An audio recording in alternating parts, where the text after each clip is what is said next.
question. Yeah.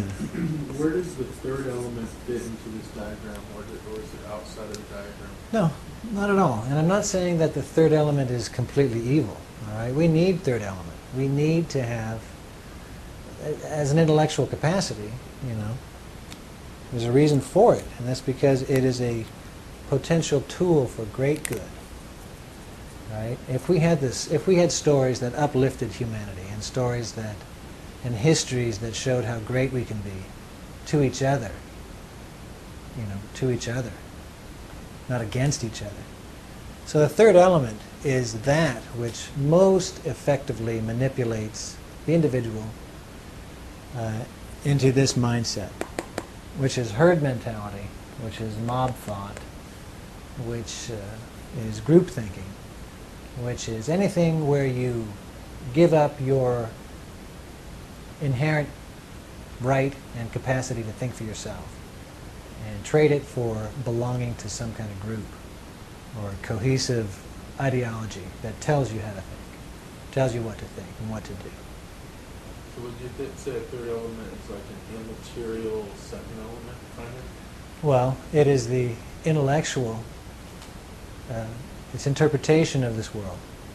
And how does interpretation manifest in history, in language, in religion, in politics, in all those things that are not the pen or my hand or my awareness of the pen in hand. You know, it's the story behind it. Oh, this pen represents this, and if I write this way, it means this, and you know, all that stuff. That's all third element. Language and language's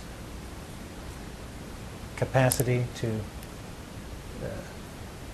be used as the tool of liars. So, third element is like any tool. If misused, it can be a terrible thing. And it's been misused. So I'm not saying history is bad. I'm saying the history that we have right now is bad, not the concept of history or the ability of history. I think we should go more toward, you know, not calling it history, but past facts. Unemotional, this is what happened, this is when it happened. And let reality speak for itself.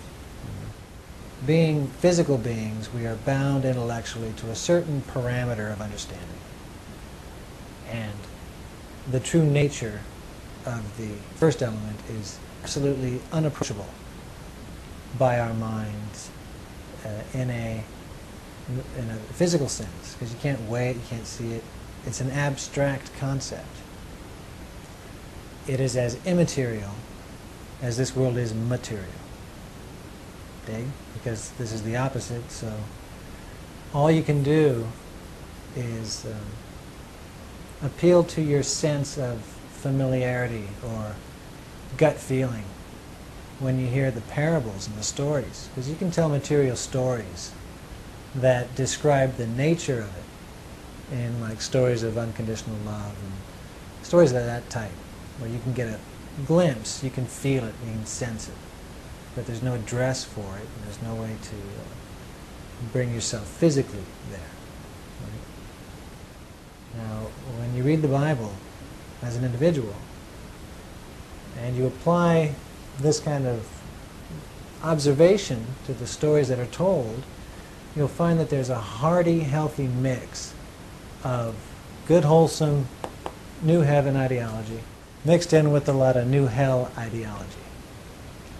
So I say Jesus has a lot of truth to say, and I say that in the stories, as a character, it has been manipulated to be the #1 poster boy for the new hell, if you rely simply on the histories and stories, and you choose not to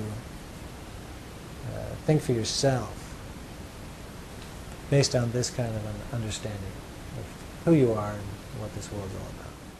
Well, the central message was to love God and to love one another as you love yourself.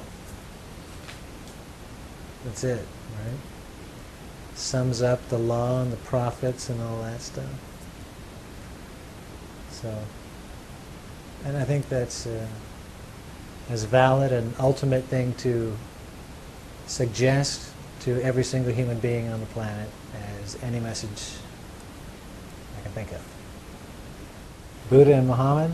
Yeah. Well, again, you got stories based in history, and if you compare a Buddha and a Jesus, let's say, you'll find a whole lot of similarities in spiritual structure to their stories as people, right? But you'll find a lot of similarities between Jesus and Osiris or Dionysus or some of these older sons of God. But again, it's not about latching on to any specific history or interpretation of the history, inasmuch as it guides how you live your life right now. So that's why I love Jesus, and I love the things he says about loving one another and all that. Organized religions are, corporations, very wealthy corporations. But there's always potential good in every single thing. So it's all how they're used and how they're used for the people or used against the people. Read the Bible, read it yourself. Don't have it interpreted for you by somebody else who might be making 10% to explain it to you. When, if you can approach it with a not suspicious mind, but at least an open mind to the possibility of interpretation and manipulation. And if I could say one thing, it would be always beware the shepherd. What is the shepherd's intent? Is it really for the good of the sheep? Yeah, beware the shepherd.